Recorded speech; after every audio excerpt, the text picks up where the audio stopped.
الرحيم الحمد لله رب العالمين والصلاة والسلام على أشرف الأنبياء والمرسلين نبينا محمد وآله وصحبه أجمعين. أما بعد،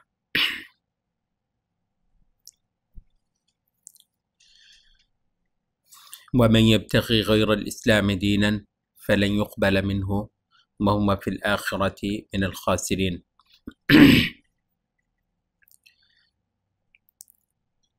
موجودہ دور میں ایک ڈسکورس جس کا نام ہیومنزم ہے وہ اس وقت کے سارے ہی انسانی علوم اور انسانی نظریات کا محرک ہے. جتنے بھی فلسفے اس وقت پائے جاتے ہیں، یا یوں کہہ لیجیے کہ جتنے بھی فلسفے اس وقت کسی اہمیت کے حامل مانے جاتے ہیں، وہ سارے کے سارے فلسفے ان کی ایک بڑی اگر تقسیم کریں تو وہ یہی ہے کہ وہ ہیومنسٹ فلسفے ہیں. ہیومنزم کی کل تھوڑی سی ہم نے وضاحت کی تھی کہ اس کا یہ ترجمہ کہ یہ انسانیت ہے، غلط ہے. انسان پرستی، انسانیت اور چیز ہے اور انسان پرستی اور چیز ہے. موٹی چیز یہ کہ جتنے بھی سوچ کے پیمانے اور سانچے ہیں یہ انسان ساختہ ہیں. ہیومنسٹ کا مطلب کہ وہ چیز جس کا منبع اور جس کا سرچشمہ انسان خود ہو، اور اس کے پیچھے جو ایک بنیاد تھی وہ یہ تھی کہ انسان کسی ما فوق الفطری، جس کو آپ میٹا فزک کہتے ہیں، کسی ما فوق الفطری ہستی کے لیے پیدا نہیں ہوا. کوئی ایسی ہستی جو باہر سے آ کر اس کو اپنے تابع بنائے، ایسی کوئی ہستی یا تو سرے سے پائی نہیں جاتی، اور اگر پائی جاتی ہو تو ہمیں اس سے غرض نہیں ہے زیادہ کہ وہ ہے یا نہیں ہے. البتہ ہم انسان کو کسی ایسی ہستی کے تابع اور اس کا لے کر کھانے والا اور اس کے آگے جواب دہ ہونے والا اور اس سے ڈر ڈر کر برا حال کر لینے والا اور اس کے احکام کی اپنے ہاں اطاعت کرنے اور کروانے والا، یہ معاملہ جو ہے نا انسان کی زندگی میں اب ختم ہے. اچھا، ہیومنسٹ جو اس کو ہم باقاعدہ ایک دین کہتے ہیں، ہم تو ہماری جو ہے وہ یہی ہے کہ دین کا مطلب یہ ہے کہ انسان کے وجود، انسان کی غرض و غایت کے حوالے سے جو بھی آپ کوئی نظریہ، کوئی عقیدہ قائم کریں گے اس کو ہم دین کہتے ہیں. ٹھیک ہے، تو یہ ایک دین ہی ہے. یہ درست ہے کہ ادیان اس سے پہلے جو اپنی ایک عمومی ساخت کے ساتھ آتے تھے تو وہ دراصل تھا ہی یہ کہ اس میں کسی مافوق الفطری ہستی یا ہستیوں کی رضا جوئی ہوتی تھی، اور ان کا انسان کے اوپر ایک اتھارٹی کو ماننا اور ان کی عبادت اور پرستش کو کرنا. ہر سچا جھوٹا جو بھی کوئی دین کے اندر کوئی رجحان آیا ہے تو ان کا لب لباب یہی تھا. تو بالعموم دین یا ادیان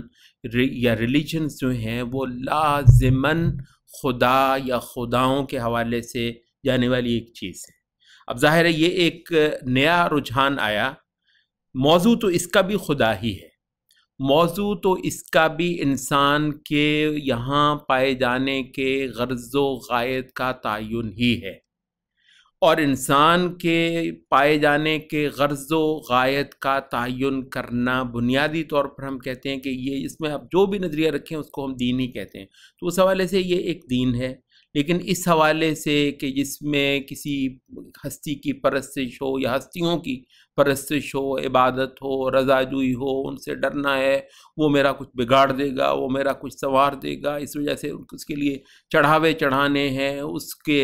لیے اس کے نام جپنے ہیں اور جو کچھ سمجھ میں آئے، چاہے سچا چاہے جھوٹا، کہ اس کو وہ فلاں چیزوں سے وہ ہستی یا وہ ہستیاں خوش ہو جاتی ہیں، وہ خوشی ایسے کام کرنا، اگرچہ اس میں آپ کا پیسہ بھی جاتا ہو، اگرچہ اس میں آپ کا آرام بھی جاتا ہو، اور کسی وقت اس کے اندر یہ بھی ہو جاتا ہو کہ لوگوں سے آپ کے تعلقات بھی خراب ہو جاتے ہوں، آپ کا بت ہے، آپ کا معبود ہے، آپ کا الہ ہے،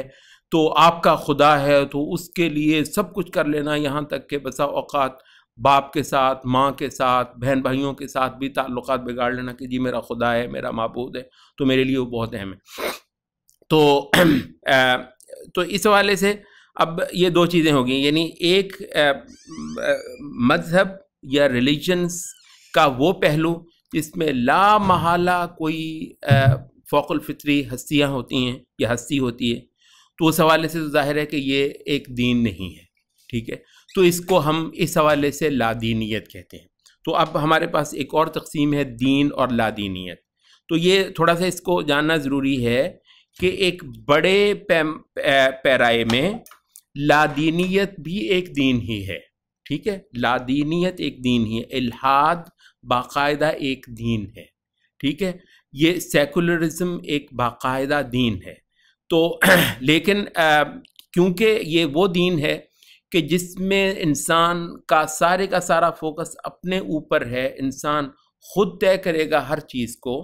چیزوں کی ویلیوز، چیزوں کی قدریں، چیزوں کی حیثیتیں، چیزوں کا ٹھیک ہونا، غلط ہونا، حق ہونا، باطل ہونا، چیزوں کا لازمی ہونا، غیر ضروری ہونا، یہ ساری چیزیں انسان خود وضع کرے گا اور خود طے کرے گا، اور اس کے لیے حوالہ بھی کسی انسان سے اوپر کسی ہستی کا نہیں دے گا، ٹھیک ہے۔ تو اس لحاظ سے اس کو ظاہر ہے پھر وہ جو ہماری تقسیم ہے کہ دین میں ہے ہی کوئی اوپر کی ہستی، تو اس حوالے سے یہ لادینیت ہے بمقابلہ ادیان، بمقابلہ دین یا بمقابلہ ادیان، ٹھیک ہے۔ مگر اس حوالے سے کہ وہ سارے کے سارے موضوعات جو انسان کو ہمیشہ سے اپنے ساتھ انگیج کرتے ہیں، کائنات کے بارے میں کیا سوچا جائے، کائنات کہاں سے آئی ہے، کائنات کا بنانے والا کون ہے، یا خود چل رہی ہے، تو اس کے اندر انسان کا رول کیا ہے، انسان کا کردار کیا ہے، انسان کے لیے حدود اور قیود کیا ہیں، تو ان کا جواب جو ہے کیونکہ یہ لوگ بھی دیتے ہیں، تو اس وجہ سے ہم اس کو دین بھی کہتے ہیں۔ تو یہ کلیئرٹی اس وجہ سے ہم نے کی ہے کہ آپ اس وجہ کنفیوز نہ ہوں کہ کسی وقت ہم اس کو لادینیت کہیں گے اور کسی وقت ہم اس کو دین بھی کہیں گے، ڈیپینڈ کرتا ہے کہ اس میں ہمارا ریفرنس پوائنٹ کیا ہے۔ اچھا، بنیادی طور پہ ہم نے کل جو ایک اس ڈسکورس کو یا اس کے لیے مذہب کا لفظ ہم بولتے ہیں، مذہب یا اس دین کو جاننے کے حوالے سے جو کہا تھا کہ اس کا جو وجود میں آنا ہے وہ اس کے دو بنیادی سبب تھے، دو ظلم تھے جن کے خلاف آگے پیچھے یا بیک وقت ریولٹ کیا یورپ کے انسان نے، اور یہ خالصتاً یورپ کا سارا کچھ یہ یورپ کا ہے، اس کو ایک عالمی حوالہ دینا یہ سراسر باطل ہے، سراسر فرسودہ ہے۔ اگر پورا عالم جو ہے اب اسی ڈسکورس کو اختیار کر چکا ہے یا تقریباً کرنے جا رہا ہے، پورا انڈیا، پورا افریقہ، ٹھیک ہے جی، یہ پورا ایشیا، تقریباً ہر ملک جو ہے وہ اسی پر فدا ہوتا ہے اور اسی پر مرتا ہے، تو اس کی وجہ یہ نہیں ہے کہ ان کے اپنے حالات ایسے تھے جو ایسے کسی انقلاب کے ضرورت مند ہوئے، بلکہ اس کی وجہ یہ ہے کہ یورپ کی قوموں نے پوری دنیا کو فتح کیا، پوری دنیا کو تاراج کیا، اور بنیادی طور پہ تھرڈ ورلڈ ہے تو اس کو تھرڈ ورلڈ کہتے ہیں، یہ سارے کے سارے ان کے غلام ہوئے، خاصی دیر تک یہ ان کے نوکر تھے، یہ ان کی زمینیں یہ خود ان کو بوتے اور اس میں سے خراج نکال کر ملکہ وکٹوریہ کے پاس بھیجتے۔ اس عمل کو کوئی 200 سال کے لگ بھگ جو ہے زمانے پر عرصہ گزرا، اور یہ ایک وہ چیز تھی، یہ کہتے ہیں یہ ایک بالکل اپنی طرز کا پہلا فاتح تھا دنیا میں، جو محض تلوار اور نیزوں کے ساتھ قوموں پر حملہ آور نہیں ہوا، بلکہ یہ اپنے ساتھ اپنے کالج بھی اٹھا لایا، اپنا پریس بھی اٹھا لایا، اپنا ٹی وی بھی اٹھا لایا، اپنا ریڈیو بھی اٹھا لایا، اپنے سارا کچھ جتنے اوزار ہیں، یہ دماغوں کے جتنے پیچکس ہیں نا، جتنی وہ پلاسیں پیچکس جتنے اوزار ہیں، ڈبہ پورا اس کا جو باکس ہے نا اوزاروں کا، سارے کے سارے کہ دماغوں کو، ذہنوں کو، عقلوں کو کسنے کے اور اپنے خاص ایک جکڑ کے اندر لے کر آنے کے جتنے کوئی پیمانے ہو سکتے تھے، وہ سارے کے سارے یہ لے کر آیا۔ تو وہ 200-300 سال کا ایک عمل ہے جو تھرڈ ورلڈ پہ ہوا ہے، اور اس کے نتیجے میں یہ ساری کی ساری قومیں اس دین کا کلمہ پڑھنے لگ گئی ہیں۔ تو اس کی وجہ یہ نہیں تھا کہ مثلا بر صغیر کے حالات ایسے تھے، یا سینٹرل ایشیا کے حالات ایسے تھے، یا افریقہ کے حالات ایسے تھے جس کی وجہ سے لوگوں کو اس مذہب کے خلاف کوئی ایسا ریوولٹ کرنے کی کوئی خصوصی ضرورت پیدا ہو گئی تھی، یا مونارکی، یہ جو شہنشاہت ہے، بادشاہت ہے اور جاگیرداری ہے، اس کے خلاف وہ کرنے کی ضرورت پڑ گئی تھی، بلکہ اس کی وجہ یہ ہے کہ ایک قوم فاتح تھی جس نے 200 سال تک، 300 سال تک تھرڈ ورلڈ کی اقوام کو اپنے اداروں کے اندر پڑھایا، اور اپنے ایک جو مائنڈ سیٹ ہے اس کو ان پر مسلط کرنے کے اندر کامیابی پالی۔ لیکن اس کا حوالہ، اوریجنل حوالہ بنیادی طور پر یورپ ہی کی تاریخ ہے۔ یورپ ہی کے اندر یہ انقلاب آیا، یورپ ہی کے اندر اس کا اگر کوئی ریشنل تھا تو وہ پیدا ہوا، یورپ ہی کے اندر وہ ظلم تھا جو مذہب کے نام پر کلیسا نے اور پوپ نے انسانوں کے اوپر صدیوں تک کیا، یا پھر جاگیرداری نے صدیوں تک کیا۔ اچھا، تو یہ جو ریولٹ ہوا، ظاہر ہے یہ دو کے خلاف ہوا۔ یہ ہسٹری میں نے زیادہ کیونکہ عربی کتب سے پڑھی ہے، تو اس میں جو بہت ساری اصطلاحات وغیرہ ہیں وہ بھی، یہاں تک کہ بہت سارے حوالے بھی ہیں وہ عربی چیزوں کے ہیں، تو یہ اس کی ہسٹری میں جو ہے نا وہ بیان کیا جاتا ہے کہ یہ جو ریولٹ ہوا، خاص طور پر اس کا ایک بہت بڑا مظہر جو ہے وہ انقلاب فرانس تھا۔ تو کہتے ہیں کہ وہاں پر یورپ کے انسانوں کے ہاں ایک مقولہ جو ہے بہت زیادہ، مقولہ کہہ لیں یا سلوگن کہہ لیں، ایک نعرہ جو ہے نا وہ بہت چلا۔ میں نے اس کو عربی میں پڑھا ہوا ہے کہ اشنقو آخر ملک بامعاء آخر قسیس، کہ پھانسی دے دو دنیا کے آخری بادشاہ کو، دنیا کے آخری پادری کی انتڑیوں کا رسہ بنا کر۔ کیا مطلب ہے کہ پہلے پادری کو مارو، اس کی انتڑیاں نکال کر تو اس کا رسہ بناؤ، اور اس کے جو ہے نا وہ اس میں پھر جو ہے نا یہ جو جتنے جاگیردار ہیں، وڈیرے ہیں اور بادشاہ ہیں، ان کو اس میں پھانسی دو۔ یہ دنیا سے دو مخلوقات کو ختم کر دو، انہوں نے ہماری زندگی کو جہنم بنایا ہوا ہے۔ وہ کون سی دو مخلوقات ہیں؟ ایک پادری قسیس، اور ایک جاگیردار وڈیرا بادشاہ، جو انسانوں کے اوپر جو ہے وہ اپنے اولاد کی جو ہے نا وہ ایک اتھارٹی قائم کرتا ہے، اور لوگ اس کا پانی بھرتے ہیں، لوگ بیچارے سب کچھ اس کے لیے کرتے ہیں، اور ان کو کھانے تک کے لیے کوئی چیز جو ہے وہ میسر نہیں آتی۔ اچھا، تو وہ جو بادشاہت کے خلاف جو ریولٹ ہوا، اس کے نتیجے میں یعنی انسان آزاد ہوا، تو اس کے نتیجے میں جو چیز پیدا ہوئی اس کا نام تھا ڈیموکریسی۔ ٹھیک ہے، مونارکی کو ختم کر کے جو چیز وجود میں آئی، ہیومنزم کی ایک بہت بڑی ایجاد دنیا کے اندر، وہ تھی ڈیموکریسی۔ اچھا، دوسرا تھا یہ مونارکی کو۔ اچھا، جو مذہب کے خلاف ریولٹ ہوا، کلیسا کے خلاف ریولٹ ہوا، اس کے نتیجے میں جو چیز ہے اس کا نام تھا سیکولرزم، کہ اسٹیٹ کو اور چرچ کو اب علیحدہ علیحدہ کر دو۔ پہلے آپ کو پتہ ہے اسٹیٹ اور چرچ علیحدہ علیحدہ نہیں تھے، ہر معاملے کے اندر مستند تھا پوپ کا فرمایا ہوا۔ تو پوپ نے جو ہے فیصلے کرنے تھا کہ سائنس کے فیصلے پوپ صاحب کرتے ہیں، وہ کون، کسی کو ضرورت ہے کہ یہ کہہ دے کہ زمین گھومتی ہے، اس وجہ سے کہ پوپ کی عقل میں یہ نہیں آتا کیسے گھومتی ہے، اس وجہ سے پابندی ہے، اس پر کوئی بندہ یہ کر ہی نہیں سکتا۔ تو پھر دو چیزیں جو ہیں یہ یعنی کہتے ہیں کہ اصل دو چیزیں ہیں جو ہیومنسٹ جو ایک انقلاب آیا اس یورپی دنیا کے اندر، اس سے یہ چیزیں جو ہے نا وہ برآمد ہوئیں۔ تو مذہب کے خلاف، مذہب سے جو آزادی لی گئی اس کا نام ہے سیکولرزم، اور منارکی سے، بادشاہت سے، جاگیرداری اور وڈیرا شاہی سے جو آزادی لی گئی اس کا نام تھا ڈیموکریسی۔ اب وہ ایک الگ بات ہے کہ وہ کہتے ہیں کہ ڈیموکریسی جو ہے اس کو وہ بعض لوگ اس انداز سے بھی ڈسکرائب کرتے ہیں، وہ کہتے ہیں کہ یہ ریپلیسمنٹ تھی وڈیرے کی کیپٹلسٹ کے ساتھ، یعنی اس کے مقابلے پر سرمایہ دار آ گیا، یعنی وڈیرے کا دور ختم ہوا، وہ جو لمبی لمبی زمینوں پہ بیٹھا ہوا لوگوں کو اپنا نوکر جو ہے وہ بنائے ہوئے ہیں، تو اس کے بعد جو ہے نا یہ سرمایہ میدان میں آ گیا، وہ بہت بڑی بڑی ملوں کا مالک اور فیکٹریوں کا مالک جو ہے، اور یہ بہت بڑے بڑے بزنس امپائرز جو ہیں، کہتے ہیں کہ اس وقت بھی دنیا جو ہے، پوری دنیا تقریباً یہ کچھ ملٹی نیشنل کمپنیوں کی باقاعدہ طور پر محکوم ہے۔ یعنی یہ ایک الگ بات ہے، کہتے ہیں کہ یہ جس چیز کا نام ڈیموکریسی ہے، یہ بھی کچھ ہی دماغوں کی اور کچھ ہی لوگوں کی اجارہ داری ہے پوری کی پوری انسانی سوسائٹیز پر، لیکن کہتے ہیں کہ اس کے اندر خاصی ساری عقل کا استعمال، وہ بڑا ہی پریمیٹیو انداز جو ہے نا کہ وہ وڈیرے جو ہیں وہ یوں آ کر بیٹھتے ہیں اور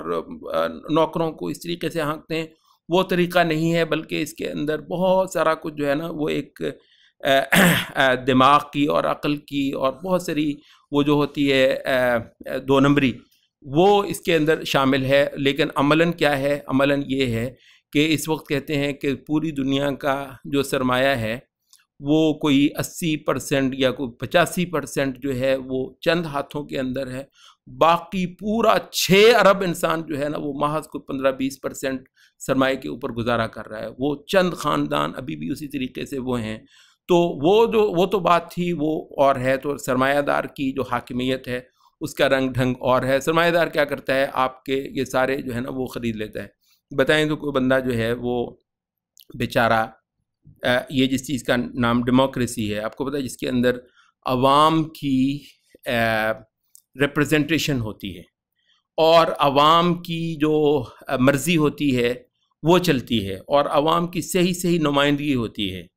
یعنی کوئی بندہ، اور یہ بات جو ہے نا یہ پاکستان کے ساتھ خاص مت سمجھیے کہ جو پاکستان میں جو ہے نا وہ دھکا شاہی چلتی ہے اور پاکستان میں تو کوئی سسٹم ہی نہیں ہے، رو کے سسٹم ہی نہیں پاکستان میں، پاکستان کی نہیں، امریکہ کی بات کر لیں، امریکہ سے زیادہ اچھی ڈیموکریسی کہتے ہیں کہ دنیا میں نہیں پائی جاتی ہے۔ تو یہ ان تمام ہی ملکوں کے اندر کوئی ایک بندہ جو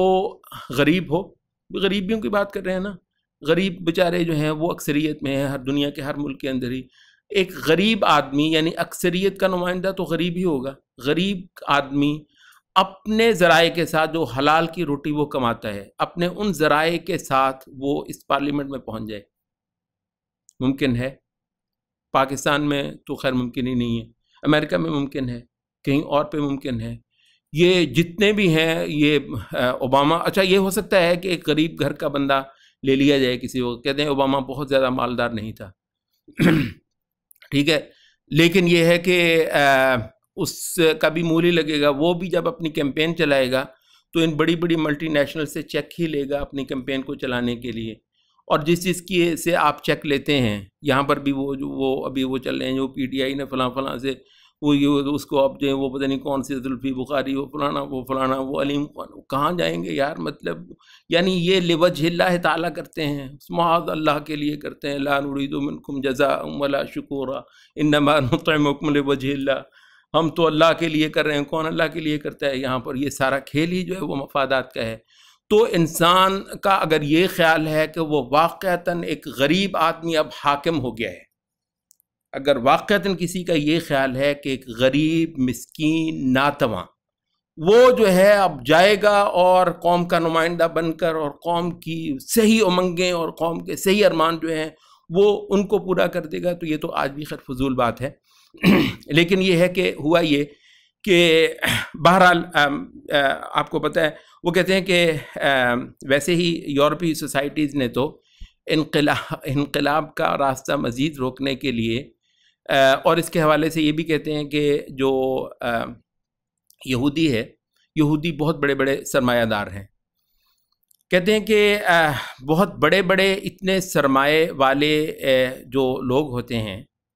ان کی بہت بڑی یہ ضرورت ہے کہ دنیا کے اندر کچھ سیف پاکٹس ہوں جہاں وہ بڑے آرام سے رہیں اور اپنے بزنس سیٹ کریں. مطلب جو بہت بڑا، وہ کیوں کماتا ہے اتنا پیسہ، یعنی آپ تصور نہیں کر سکتے اتنا پیسہ. آپ کہیں گے یار اتنے پیسے کا بندہ کر کیا سکتا ہے، لیکن اس کی بھوک کو دیکھیں، وہ کہتے ہیں یہ بھی تھوڑا ہے. ٹھیک ہے، اتنا غیر معمولی پیسہ جن لوگوں کے پاس ہے، وہ دنیا میں کچھ سیف ہیونز جو ہیں، اپنے کچھ سیف پاکٹس وہ رکھنا چاہ رہے ہیں جہاں کہیں اس بات کا امکان نہ ہو کہ یہاں لوگ بکھر جائیں گے اور وہ جناب وہ جلا رہے ہیں اور مطلب روڈز بلاک کر رہے ہیں اور زندگی جو ہے نا وہ مشکل ہو گئی ہے، اور اب لوگ جو ہے نا وہ اٹھائے ہیں، وہ گھیراؤ کر لیا ہے اور مار دھاڑ ہو رہی ہے، بدامنی پیدا ہو گئی ہے. تو اب کیا کرے گا؟ آپ کو پتہ ہے جہاں ایسا ہوتا ہے سب سے پہلے جو بہت بڑے بڑے بزنس مین ہوتے ہیں وہ وہاں سے یوں پھوٹتے ہیں، وہ نکل جاتے ہیں، کیونکہ مطلب ان کو ایک تو مسئلہ کوئی نہیں ہوتا ہے، یعنی راستے یہ جو روکے جاتے ہیں یہ آپ نے وہ دیکھا ہوگا سیرین بیچارے ریفیوجیز جو ہیں، تو ظاہر راستے کن کے روکے؟ غریبوں کے راستے روکے جاتے ہیں نا، ان کو لوگ امیگریشن نہیں دیتے. یہ جو بہت بڑے بڑے کھرب پتی ہوں گے، یعنی ان کو ملک مثلا ویزا نہیں دے گا، وہ ہر ایک کہتا ہے جی ہمارے پاس تشریف لائیے، تو اس وجہ سے ان کو تو کوئی مسئلہ بھی نہیں ہوتا ہے اور ان کو اپنے مال کی سب سے زیادہ فکر بھی ہوتی ہے. تو وہ سب سے پہلے جو ہیں وہ جاتے ہیں اور اپنا کہیں محفوظ مقام پر اپنی دولت کو رکھتے ہیں. تو اب ظاہر ہے کہ کچھ علاقے ایسے ہونے چاہیے جہاں انقلاب کا امکان ہمیشہ کے لیے ختم کر دیا جائے. ہمیشہ کے لیے لوگ جو ہیں، انقلاب کہاں سے ہوتا ہے؟ کہتے ہیں کہ انقلاب جو ہے وہ اگر کسی کا یہ خیال ہو کہ نظریہ یہ تو انبیاء نے کوئی جوت جگا دی تھی انسانوں کے اندر کہ جس کے بعد انسان اتنا باشعور ہو گیا کہ اس نے جو ہے وہ کھاتے پیتے لوگوں نے کوئی بالکل ایک طریقے زندگی کو بدل کر اس کی جگہ پر ایک اور طریقے زندگی کو اختیار کر لیا، جس کو کسی وقت آپ انقلاب کے نام سے ذکر کر دیتے ہیں. تو یہ تو کبھی کبھی ہوا، ورنہ آپ کو پتہ ہے انقلابات کب آتے ہیں؟ ہمیشہ ہی. کہتے ہیں کہ انقلابات آتے ہیں بھوک سے. بہت سمپل وجہ ہے، انقلابات آتے ہیں جب آپ کے لیے جینا مشکل ہو جاتا ہے، تنگ آمد بجنگ آمد. تو آپ اس وقت جو ہے نا وہ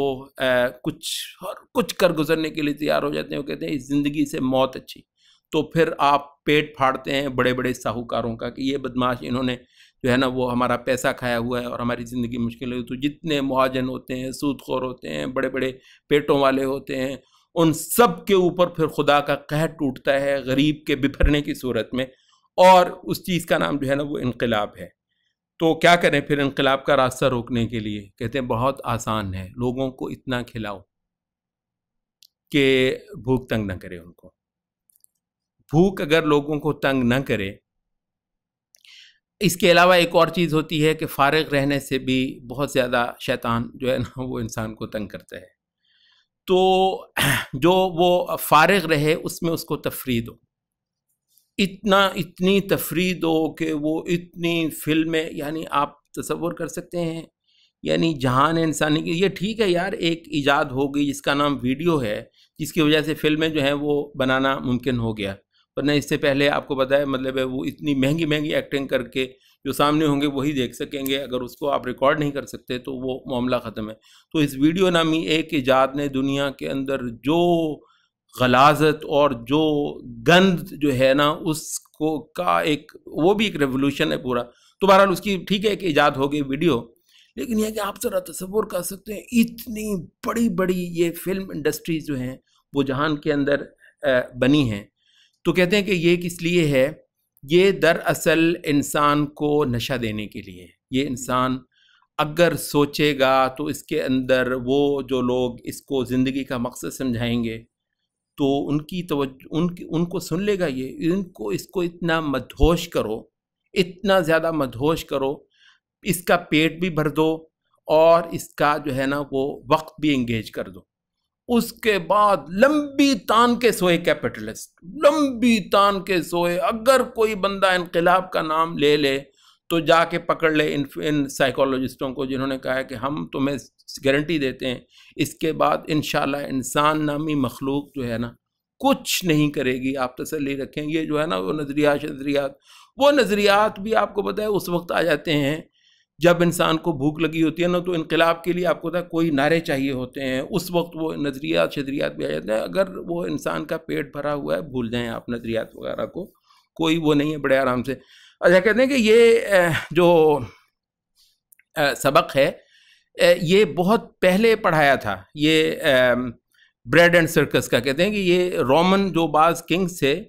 وہ بھی ان کے ہاں بھی بہت بڑے بڑے اتالیق ہوتے تھے. کہتے ہیں کہ بہت بڑے بڑے جو فلاسفرز ہوتے تھے، آپ کو پتہ ہے وہ ان کے مصاحب ہوتے تھے، بلکہ یہ آج کل کے سیاستدانوں سے زیادہ ان کو وہ تھا کہ بہت بہت سیانے اور حکماء جو ہیں نا ہمیشہ بادشاہ کے ساتھ ہوتے تھے. جب کھانا کھا رہے ہیں، جب فارغ وقت میں ہیں، تو حکماء کی مجلس لگی ہوئی اور بادشاہ ان کے سے حکمتیں اور دانائی کی باتیں سنتا ہے، اور اس سے جو ہے نا وہ اپنے نظام مملکت کو بہت زیادہ اعلیٰ سطح پر لے کر چلا جاتا ہے. تو وہ کہتے ہیں کہ وہ دانا نے کسی رومن بادشاہ کو یہ بات سمجھائی تھی کہ دو باتوں کا بندوبست کر لو، بریڈ اینڈ سرکس. روٹی کھلاؤ لوگوں کو بہت زیادہ، اس کا بندوبست کر لو. فتوحات کرو، دوسری قوموں کو مطلب صفحہ ہستی سے ختم کر دو، ان کا سرمایہ، ان کا وسائل اٹھاؤ اور اپنی قوم کا پیٹ بھر دو. اتنا کھلاؤ کہ ہر بندہ خوش ہو کہ جی بادشاہ زندہ باد، بادشاہ سلامت رہے، ماشاء اللہ جی. وہ کھاتے بہت ہیں تو لوگ ان کو کھانا پھیلا پورا کر دو. اس کے بعد جو ہے نا ان کو سرکس فراہم کرو. جب یہ ان کا کھا کر پیٹ بھر جائے تو شام کو سرکس جو ہے نا وہ ہو، سب لوگ رات تک وہ اتنا ان کو انٹرٹینمنٹ دے، تھک ہار کے خراٹے مار کے سوئیں. اگلے دن جو ہے نا وہ پھر وہ معاملہ ہو تو انشاءاللہ تمہارا سارا یہ تخت سلامت ہے، پھر جو مرضی کرو. تو اس کی مطلب کوئی جو ہے نا وہ پریشانی تمہیں نہیں ہوگی. اچھا ہماری یہ جو بات ہے تھوڑی سی اپنے ہمارے موضوع سے تھوڑی سی اس وجہ سے ہٹ گئی کہ ہم نے کہا کہ یہ جو انقلاب ہے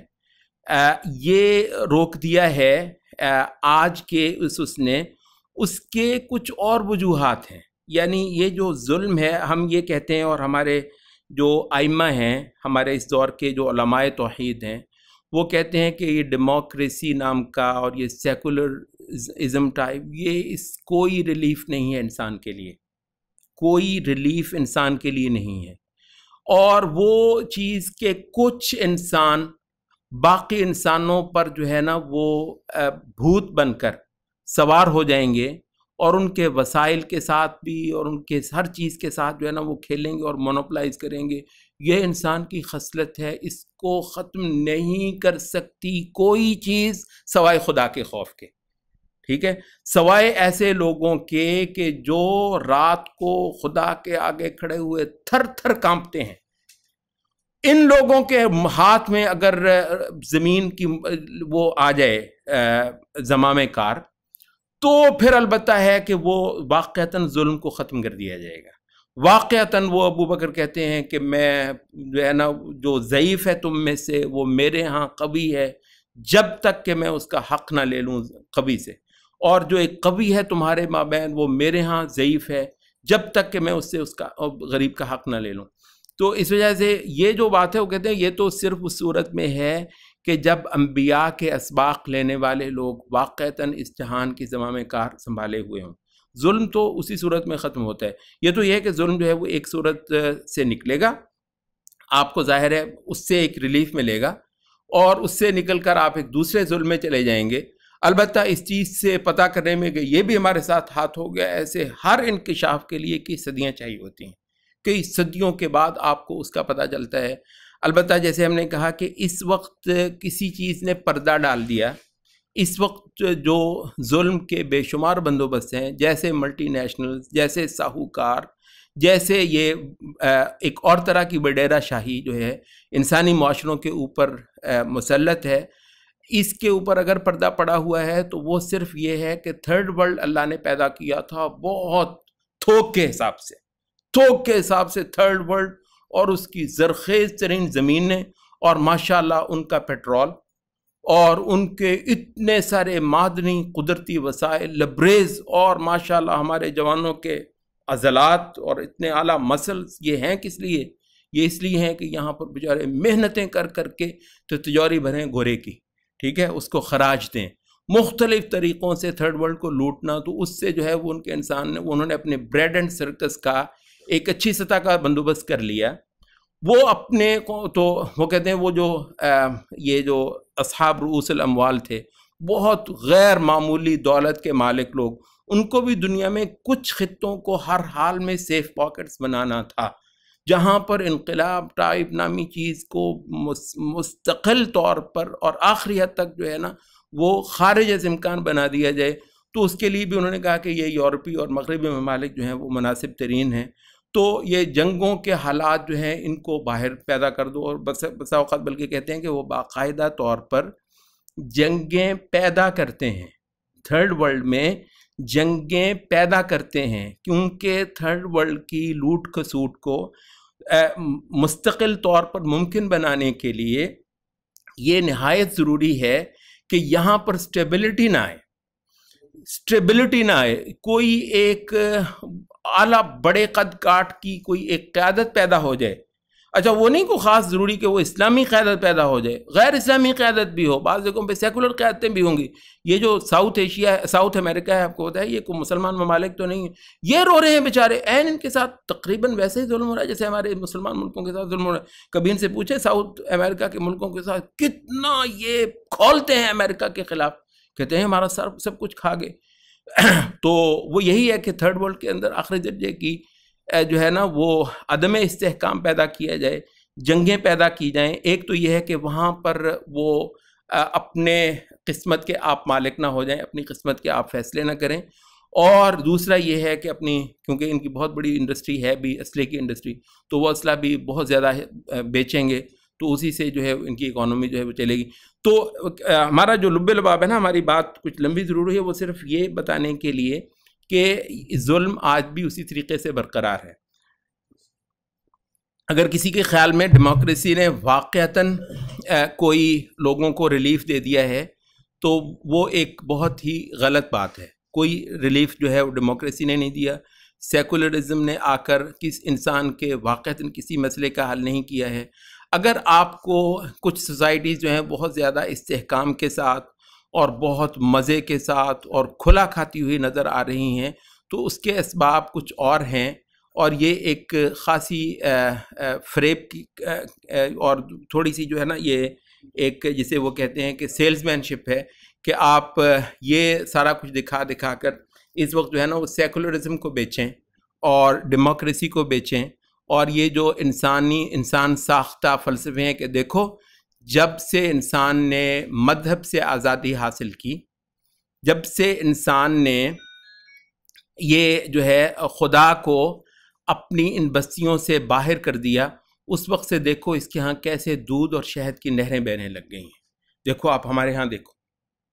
تو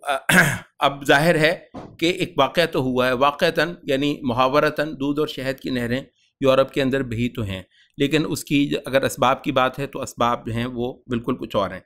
اچھا اب یہ دو ہم نے کہا کہ اس کے دو بڑے جو ہیں وہ مظہر ہیں. ٹھیک ہے، مذہب کے خلاف انقلاب، اس کا نام ہے سیکولرزم. انقلاب وہ اس معنی میں تھا کہ ایسے تو انہوں نے کہا کہ مذہب کو ہم سرے سے ختم کریں گے، انہوں نے کہا کہ مذہب کو جو ہے نا اسٹیٹ سے کوئی سروکار ہم نہیں رہنے دیں گے. تو اس کا ایک مظہر یہ ہوا ہیومنزم ہی کا کہ انسان جو ہے وہ اپنے معاشرتی امور کے سارے فیصلے، سیاسی امور کے، اپنی قومی زندگی کے سارے جو ہے نا وہ خود کرے گا. اور دوسرا یہ کہ جو اس میں مذہب کو آنے نہیں دیا جائے گا. اور دوسرا یہ ہے کہ عوام جو ہیں وہ اپنی اکثریت سے معاملات کے فیصلے نمٹائیں گے. وہاں پر بادشاہت اور یہ جو وڈیرے ہیں ان کا اب معاملہ ختم ہو گیا ہے. اچھا اس کے ساتھ ایک اور چیز جو ہے وہ آئی، وہ کہتے ہیں کہ یہ جو ہیومنسٹ ڈسکورس ہے اس نے جو ایک اور تبدیلی پیدا کی وہ یہ تھی کہ انسان کی اجتماعیت کے حوالے سے بھی اب انسان کو ایک نیا رخ دیا. انسان کی اجتماعیت کیا ہے، وہ کہتے ہیں کہ یہ اس سے پہلے یورپ کا انسان اپنی اجتماعیت کا صرف ایک حوالہ جانتا تھا، وہ تھا کہ وہ عیسائی ہے۔ یہ وجہ ہے کہ وہ جو ویٹیکن میں بیٹھا ہوا پوپ ہے وہ فرانس کے بادشاہ کو بھی برکت دیتا ہے۔ اب تھوڑا سا یہ جان لیں کہ ہماری جو خلافت ہے وہ بالکل ایک اور چیز ہے، اور ان کا جو پاپائیت ہے وہ ایک اور چیز ہے، لیکن آپ کو پتہ ہے وہ اس معنی میں وہ جو خلافت کا بہت کچھ ہے وہ اس پاپائیت کے اندر آیا ہوا تھا کہ وہ پورے کے پورا یورپ جو ہے وہ اس کا وہ مذہبی بھی اور اس کا وہ ایک درجے میں سیاسی بھی رہنما وہی ہے۔ اچھا، فرانس بھی اس سے ویسے ہی اس سے لگاؤ رکھتا ہے جیسے برطانیہ رکھتا ہے، جب تک وہ کیتھولک تھا، بعد میں خیر پروٹسٹنٹ ہو گیا برطانیہ۔ وہ یہ اسپین جو ہے، یہ پورچگیز جو ہے، یہ بھی، یہ اٹلی بھی، یہ جرمنی بھی، یہ سارے کے سارے ممالک جو ہے نا، اچھا یہ کہتے ہیں کہ اس تمام دور میں انسان کی شناخت فرینچ ہونا نہیں تھا، فرانسیسیت جو ہے وہ انسان کی بنیادی پہچان نہیں تھی، جرمن ہونا اس کی بنیادی پہچان نہیں تھا۔ یہ ایسے ہی جیسے، مطلب یہ نہیں ہے کہ جرمن نام کا لفظ نہیں پایا جاتا تھا یا فرینچ نام کا لفظ نہیں پایا جاتا تھا، ایسا نہیں ہے۔ یہ ایسے ہی جیسے آپ کے ہاں کہہ لیں کہ یہ پٹھان ہے، یہ پنجابی لوگ ہیں، یہ کرد ہیں، یہ عرب ہیں۔ اب عرب ہیں، یہ پرشین ہے، یہ کرد ہے، یہ ازبک ہے، اور یہ ترک ہے۔ اب یہ اس طرح کی وہ جو ہے، اب بسا اوقات بعض علاقوں میں ترکوں کی حکومت ہو، بعض علاقوں کے اندر پنجابیوں کی حکومت ہو، بعض علاقوں کے اندر پٹھانوں کی حکومت ہو، تو وہ پٹھانوں کی حکومت بے شک ہوگی، لیکن آپ کو پتہ ہے یہ میں اصل میں بتانا چاہ رہا ہوں، یہ جو نیشنلزم ہے، نیشنلزم نے بھی دین کو ریپلیس کیا۔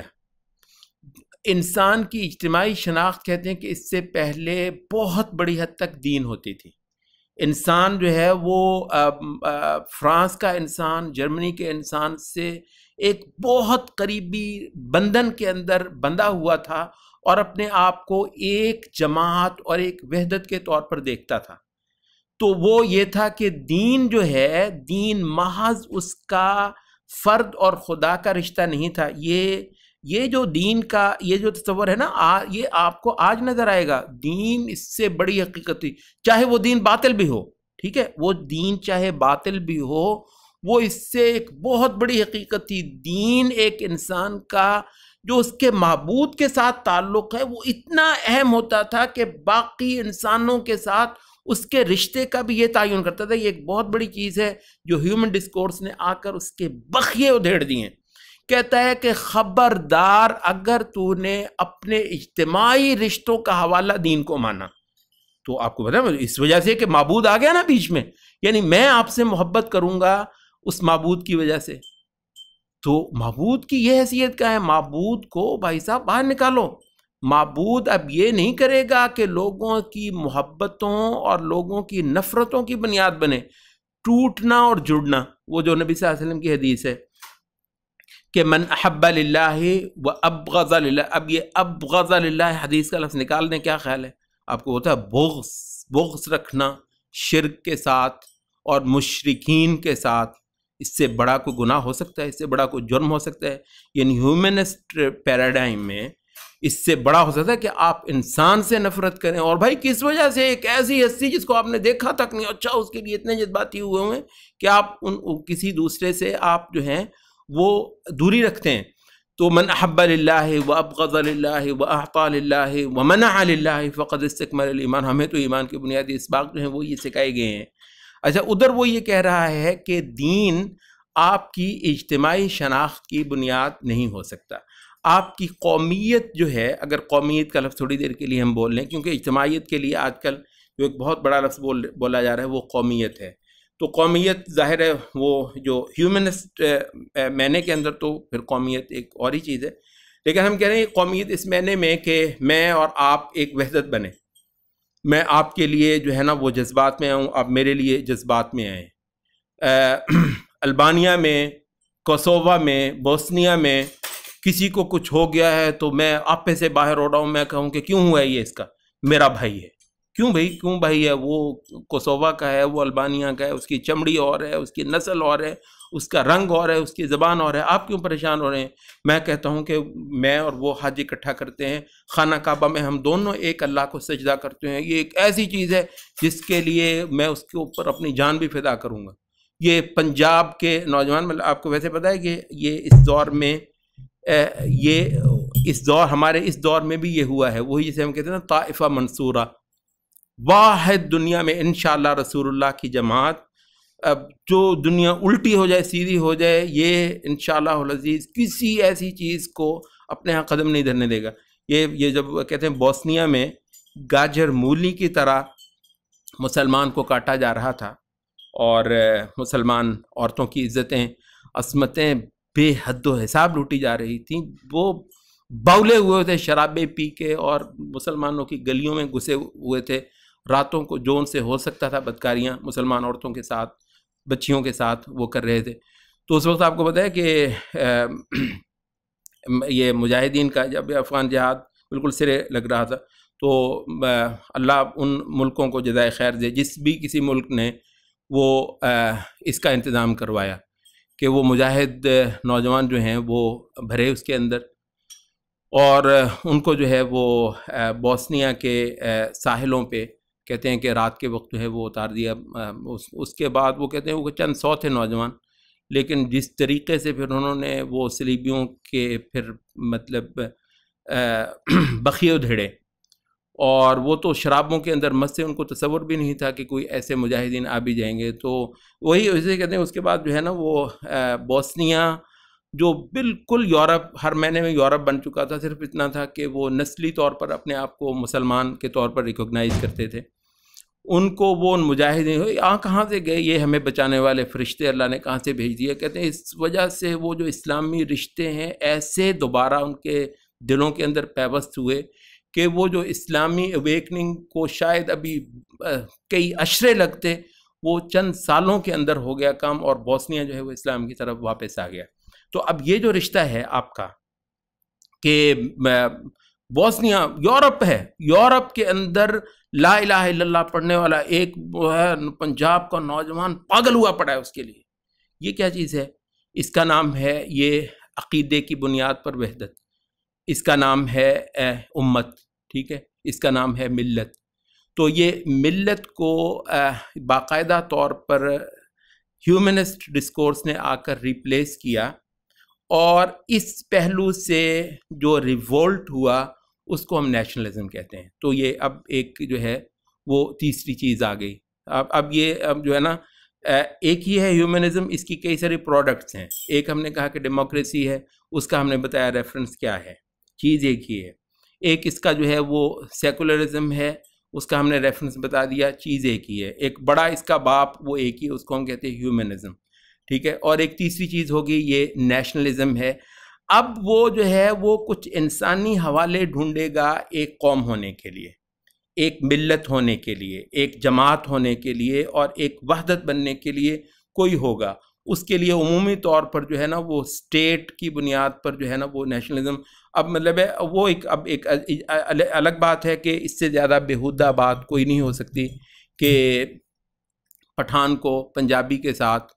اور ازبک کو جو ہے وہ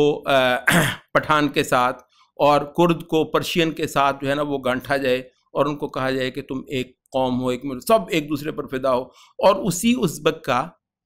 خاصا بڑا حصہ جو ازبک بولتا ہے وہ ایران میں نہیں ہے، وہ ترکی میں بیٹھا ہوا ہے۔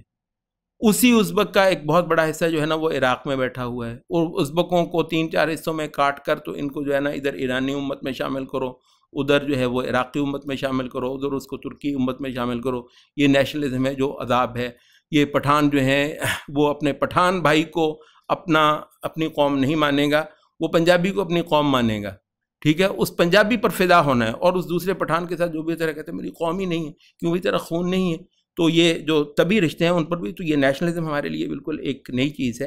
اور اس کا جو ہے نا وہ اچھا ہم جو کہہ رہے ہیں وہ یہ ہے کہ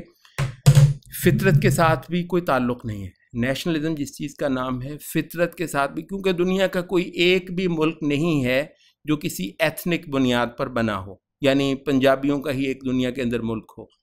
اور سندھیوں کا ہی ایک ملک ہو، پٹھانوں کا ہی ایک ملک ہو، کردوں کا ہی ایک ملک ہو، عربوں کا ہی ایک ملک ہو، ایسا ہونا ممکن بھی نہیں ہے۔ دین کتنی بڑی رحمت تھی کہ دین نے قومیت کی بنیاد بنایا ہی نہیں تھا یہ ایسے کسی ریفرنس کو۔ وہ کہتا ہے کہ تو اللہ کا بندہ ہے، تو محمد صلی اللہ علیہ وسلم کا امتی ہے، تو اس وجہ سے اس کے ساتھ اس چیز پہ پٹھان پنجابی پہ فدا ہو تو بہت اعلیٰ بات ہے۔ اس بنیاد پہ اگر پنجابی اپنے پٹھان بھائی پہ فدا ہو تو فدا ہوئے نہیں، ہم تو بوسنیا پہ فدا ہونے پر تیار ہیں، ہم تو بوسنیا پہ فدا ہوتے ہیں۔ بوسنیا کی بچیوں کے لیے ہمارے نوجوان اپنی گردنیں کٹوا لیں گے اس وجہ سے کہ ہماری مسلمان بہنیں ہیں۔ مطلب یہ جو مسلمان نامی حمیت ہے بنیادی طور پر، اس کا اب کوئی امکان جو ہے وہ باقی نہیں۔ یہ کل وہ ڈاکٹر اسد صاحب نے بھی جو ایک چیز کی تھی، بات کی تھی، اس میں ہم کہیں گے یہ جو ابھی آپ کو لگتا ہے نا کہ آپ نے وہ قرارداد مقاصد جو ہے نا وہ لکھ رکھی ہوئی ہے، اور آپ نے اپنے جو ہے نا کچھ چیزوں کو بچایا ہوا ہے، اور آپ الحمدللہ پاکستان نامی جو ایک ریاست ہے اس کے اندر بے شمار ریفرنس اللہ اور اس کے رسول ہی والے ہیں، دین ہی ہے، اسلام ہی ہے، اس میں کوئی شک نہیں ہے۔ لیکن بھائی صاحب ایک پوری عالمی سطح پر جو ایک برج الٹ چکا ہے، اور اس نے ذہنوں کو اور دماغوں کو اور عقول کو، سوچوں کو، خیالات کو، سب کو سیٹل ڈاؤن کر دیا ایک خاص ڈھب پر، اور وہ پہیہ مسلسل چلتا آ رہا ہے، عقول کی سرزمین میں بڑھتا چلا آ رہا ہے، اور آپ سب کے سب بنیادی طور پر اپنی سوچوں کے ساتھ اس خاص رنگ میں ڈھالے جا رہے ہیں۔ آپ کی یونیورسٹیاں، آپ کے کالج، آپ کے تعلیمی نصاب، سب کے سب اول تا آخر ایک ہی حقیقت کو دماغوں کے اندر انڈیل رہے ہیں، جس کا کو اگر ایک لفظ میں بیان کرنا ہو تو اس کا نام ہیومنزم ہے اور ہیومنسٹ ڈسکورس ہے۔ تو یہ بھائی یہ جسے آپ کہتے ہیں اٹس میٹر آف ٹائم، یہ ایک وقت کی بات ہے کہ بلا شبہ اس عالم اسلام جو ہے، مسلمان جماعتیں، مسلمان قومیں بڑی سٹبرن قومیں ہیں، ان کے لحاظ سے وہ کہتے ہیں یہ سدھائی نہیں جا رہی ہیں، ان کو ٹائم دو۔ اور یہ اتنا عقل مند ہے گورا، وہ اتنا عقل مند ہے، وہ آپ کو ٹائم دیتا ہے، بہت زیادہ ٹائم دیتا ہے۔ وہ کہتا ہے کہ تیزاب، اقبال نے جس تیزاب کی بات کی تھی، تو وہ تیزاب جو ہے کہتے ہیں کم لگا ذرا اور لگاؤ۔ یہ کہاں جائیں گے کہاں بھائی؟ یونیورسٹیاں ہماری، نصاب ہمارے، میں آپ سے عرض کر دوں یہ ایک اتنی بڑی بات ہے، یہ اسلامسٹ اللہ کے بندے پتہ نہیں کیا کیا وہ مطالبے کرتے ہیں۔ میں آپ سے اگر سب کچھ بھول کے صرف ایک تعلیم مانگ لیں اور اس کے لیے کہہ دیں کہ ملک کو الٹ دیں گے، اس تعلیم کو ہم جو ہے نا وہ اسلام کے بنیادوں پر بنائیں گے، اور اس سے ہٹ کر اس سے نہیں ہٹیں گے۔ اور آپ ویسے دیکھ لیجیے یہ نیا سیٹ اپ ہوا ہے بائی دا وے، شاید کئی ساری وزارتیں بعض اچھے یا نسبتاً اچھے لوگوں کے پاس بھی چلی گئی ہوں، لیکن آپ کو پتہ ہے کہ عقول کو جو ہے نا عقول کو فارم کرنے کے لیے دو ہی بنیادی میدان ہیں، دو ہی بنیادی محکمے ہیں۔ اچھا عربی میں تو دونوں کا مادہ بھی ایک ہے احلام اور ایک ہے تعلیم۔ تعلیم وہ ایجوکیشن کی منسٹری ہے، ایجوکیشن کا پورا محکمہ، اور احلام عربی میں انفارمیشن کو کہتے ہیں، منسٹری آف انفارمیشن۔ آپ تھوڑا سا ویسے غور کریں، یہ دو جو ہے نا یہ عقول کو متاثر کرنے والی یہ دونوں ہی چیزیں، احلام انفارمیشن اور ایجوکیشن، ٹھیک ہے، احلام اور تعلیم، یہ دونوں ہی جو میرا خیال ہے کہ جو کہ اس پوری کیبنٹ میں سب سے زیادہ جو سیکولر یا لبرل مائنڈ سیٹ کے لوگ ہوں گے، یہ دو مطلب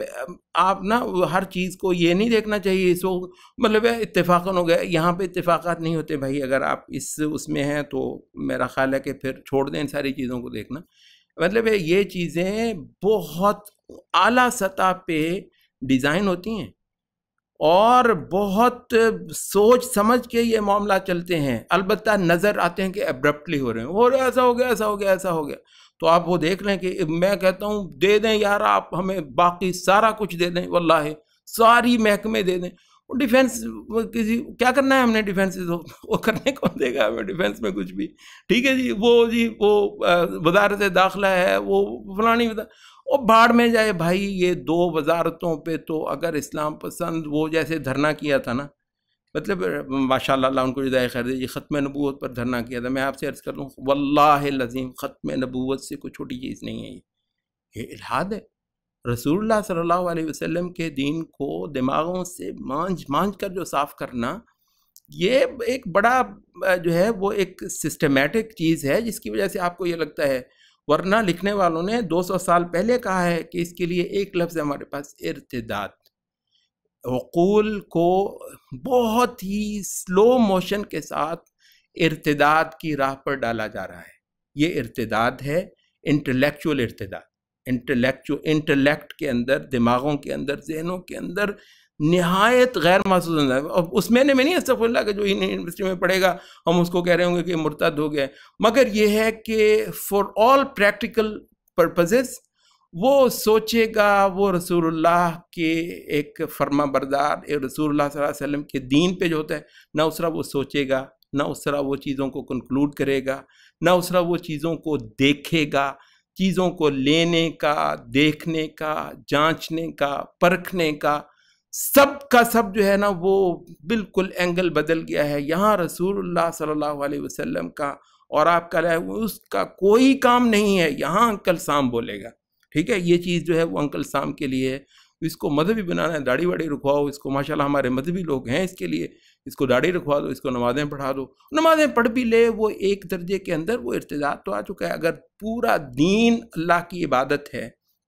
تو ارتداد تو آ گیا ہوا ہے, اگرچہ وہ نمازیں بھی پڑھتا ہو یا روزے بھی رکھتا ہو. ایک خاص سینس میں ہم یہ بات کر رہے ہیں. تو ابھی تھوڑا سا ہم وقفہ کریں گے انشاءاللہ العزیز, اور اسی چیز کو جو ہے ہم تھوڑا سا اگلی مجلس میں بھی بڑھائیں گے.